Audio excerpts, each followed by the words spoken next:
molt contents, molt feliços de que hagi vingut tanta gent a aquest esdeveniment que hem fet avui. És una presentació petita, d'una guia petita, però esperem l'any que ve que la guia sigui més gran i hi hagi més restaurants.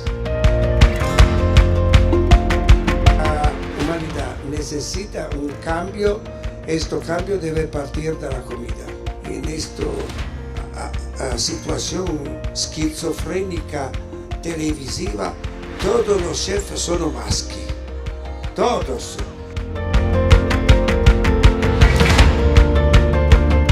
Hacía falta que Slow Food crease esta guía para poder crear puntos de referencia en lo que es nuestro entorno, nuestra ciudad y nuestra comarca, nuestro país. ¿No? Imprescindible per tenir-la a la butxaca quan tenim ganes d'anar a menjar per ahí.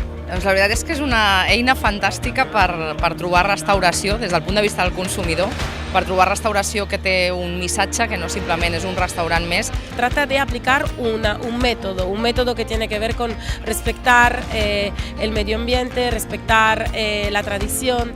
I barrejar en una mateixa guia artesans, transformadors, pagesos, pastors i cuiners, aquesta és la guia que hauria de ser sempre.